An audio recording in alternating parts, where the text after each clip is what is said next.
Olá, tudo bem? Essa, conforme prometida, é a primeira aula a respeito do workshop que vai acontecer agora dia 5 de outubro aqui em São Paulo. E eu separei como primeira aula um momento muito especial, coisas para a gente abandonar em relação ao destrave do inglês. Eu separei as 5 principais para mim. Vem comigo! Primeira, e se minha mãe tivesse me colocado no inglês desde cedo? E se eu tivesse tido dinheiro lá quando eu era pequenininho? Se eu tivesse estudado, sabe essa coisa que você sente em relação ao passado?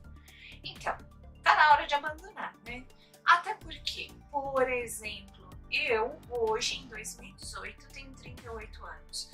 Quando eu pego a minha infância, o ensino bilíngue era totalmente diferente do que é hoje. Primeiro, era muito mais caro. Segundo, a metodologia era diferente, o foco era diferente. Terceiro, presta atenção, a gente não tinha nem computador, nem internet, nem vídeo, nem YouTube, e a gente não tinha tudo isso que a gente tem hoje.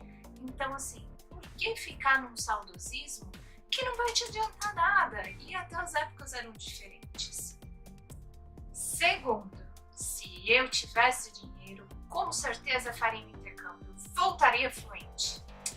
Meu amigo, minha amiga, presta atenção.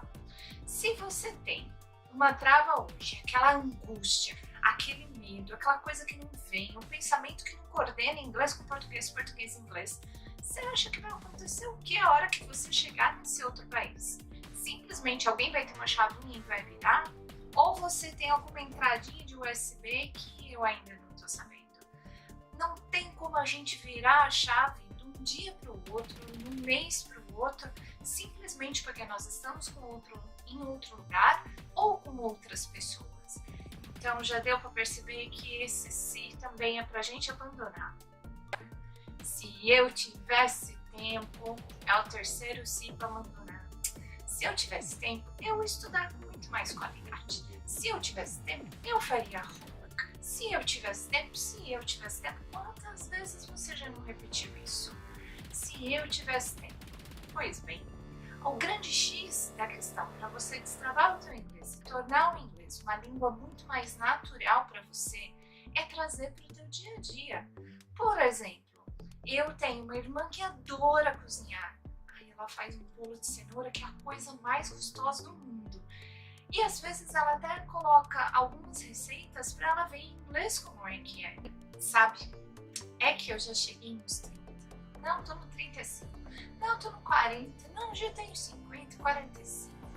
Se eu fosse mais novo, com certeza aprenderia melhor. Bom, depende do que você está falando de aprender. Porque quando a pessoa é mais nova, criança, adolescente, o que acontece é que ela une os conceitos, tanto os emocionais, porque ela está em formação, quanto os conceitos racionais. Então ela aprende com sobreposição. É diferente o relacionamento que ela tem com a língua. Isso não significa que você adulto, agora que tem dinheiro, que tem possibilidade, não vai aprender bem o inglês. O que acontece é que você, enquanto adulto, você já tem um cérebro formado, então você vai aprender muito mais na razão do que na emoção. É com o tempo que a emoção dá uma cruzada, é diferente do adolescente e da criança. Porém, isso não significa que o seu inglês é travado porque você não é criança ou não é adolescente. Agora, como adulto, está na hora de você encontrar as suas estratégias de aprender. Lembra, nós somos todos um diferente por outro, sabe? O grande problema do meu inglês é que eu não trabalho em uma multinacional. Se eu trabalhasse em um lugar que usasse inglês, meu inglês estaria muito melhor. Depende. Eu peço para você abandonar esse senão também.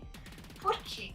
O seu inglês estaria melhor se você estivesse comprometido a utilizá-lo de maneira que fosse regulamentada no seu dia, nas suas necessidades.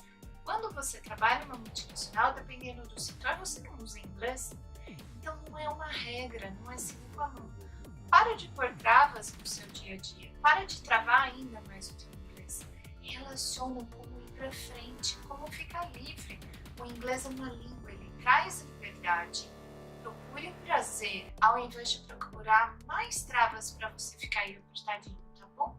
Então não deixe de se inscrever no workshop que vai acontecer agora na sexta-feira, dia 5 de outubro, aqui em São Paulo. O link está na postagem, tá bom? Muito obrigada, até o próximo, tchau, tchau!